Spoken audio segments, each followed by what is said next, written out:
We tend to imagine the Wild West as a place of adventure. We picture heroic cowboys, exciting saloons, and frontier justice. But if you actually woke up in Dodge City, Kansas in 1878, could you actually survive a single night in the real Wild West? Forget the Hollywood version. There is no law enforcement you can trust, no medical care, no sanitation, and violence erupting without warning. Before the sun even sets, you need to understand something crucial. This town of 200 people has already seen 15 murders this year alone. The dusty main street isn't charming. It is a killing ground where arguments over card games end with bullets, and nobody is coming to help you. The smell hits you first.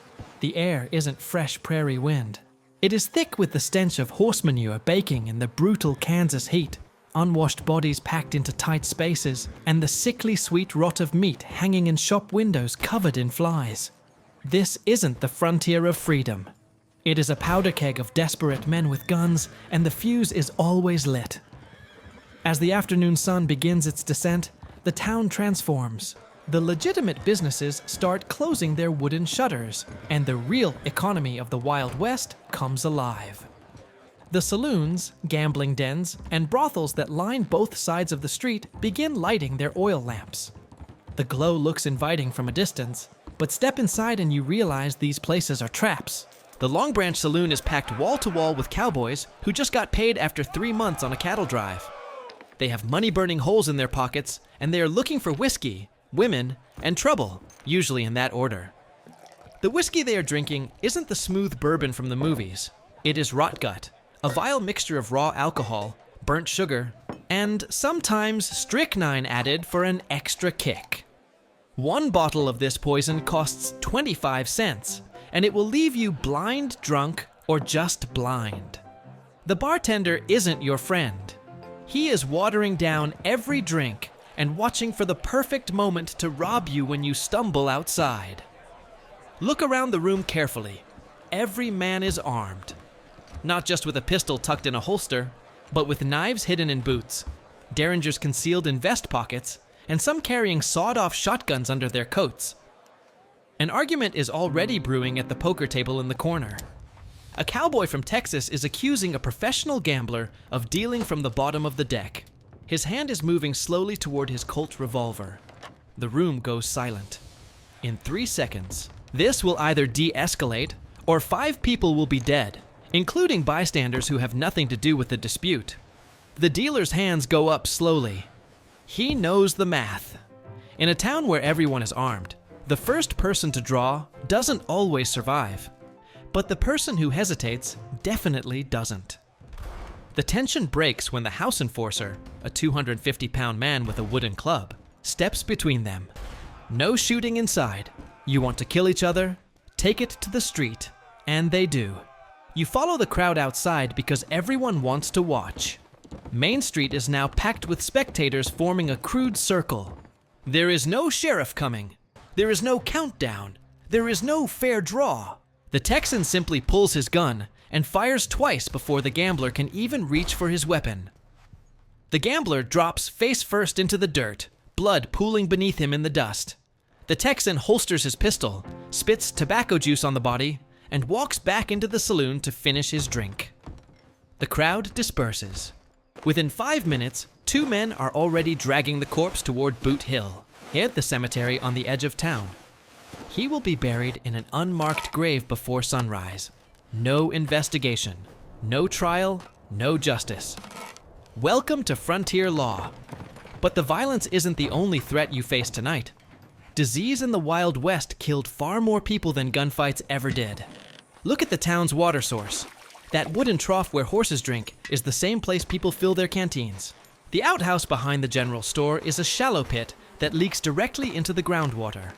Cholera, typhoid, and dysentery are so common that most people just accept chronic diarrhea as normal life. If you cut yourself on a rusty nail tonight, you have about a 30% chance of dying from infection within a week. There are no antibiotics. The closest thing to medical care is the town dentist who also performs amputations when he is sober enough to hold a saw. As darkness falls completely, the real danger begins. The oil lamps create pools of light, But between buildings, there is only pitch black darkness. No streetlights, no moonlight if clouds roll in. Nothing. The alleys between the saloon and the hotel are death traps. Drunks pass out there and freeze to death in winter, or get robbed and beaten in summer. You need to reach the boarding house where you are staying, but the walk is only 200 yards, and it feels like a mile. Every shadow could be hiding someone with a knife waiting to cut your throat for the $3 in your pocket. You hear footsteps behind you. Your heart is racing. Do you run? Do you turn around? If you pull your gun and it is just another resident, you might get shot for threatening them. If you don't pull your gun and it is a robber, you are already dead. The footsteps pass by. It was just a cowboy heading to another saloon. You exhale, but your hands are shaking. This constant state of paranoia isn't a character flaw. It is survival instinct in a place where violence is random and instant. You finally reach the boarding house and pay 50 cents for a bed. The room you are shown to isn't private. It is a communal sleeping space with 12 beds separated by thin cloth curtains. The mattress is a burlap sack stuffed with straw that hasn't been changed in months. You can feel things moving inside it. Bed bugs, lice, possibly rats. The man in the next bed is coughing violently. That wet, rattling cough that means tuberculosis. In this enclosed space, you are breathing the same air as him. By morning, those bacteria are in your lungs too. You will not know for weeks if you have been infected, and if you have, your chances of survival are about 50%. There is no cure. The room has no lock on the door. Anyone can walk in at any time. Your only security is sleeping with your boots on and your gun under your thin pillow. Around midnight, you hear shouting outside. A fight has broken out in the street. Gunshots crack through the night air. 3, 4, 5 shots. Then silence. You wait, barely breathing, wondering if a stray bullet will punch through the thin wooden walls. It doesn't. But sleep is impossible now. The adrenaline is keeping you alert, and the sounds of the town continue through the darkness. A woman screaming, a bottle breaking, horses spooked by the gunfire running loose through the street, a dog barking at something you cannot see. At 2 a.m., a fire breaks out 3 buildings down from where you are staying. In a town built entirely of dry wood, fire is the ultimate nightmare. The flames spread with terrifying speed, jumping from roof to roof. There is no fire department, no water pumps. The entire town forms a bucket brigade from the nearest well, but it is chaos. Men are shouting contradictory orders. Some people are trying to save their belongings instead of fighting the fire. Others are looting stores while everyone is distracted. You grab your boots and run into the street. The heat is intense, even from 50 feet away. Embers are raining down like deadly snow, landing on roofs and starting new fires. If the wind shifts towards the boarding house, everyone inside will burn alive. For 2 hours, the town fights the fire. 3 buildings are completely destroyed. 2 more are badly damaged. 1 man died trying to rescue his cash box from his shop. When the flames are finally out, everyone is covered in soot and ash, coughing from the smoke. The sun is starting to rise. You have survived the night, but barely. Your eyes are burning. Your lungs ache. You are covered in bug bites. You haven't slept more than an hour. And the worst part? This was a quiet night in Dodge City. Nobody got lynched. The Comanches didn't raid. There wasn't a shootout between rival gangs.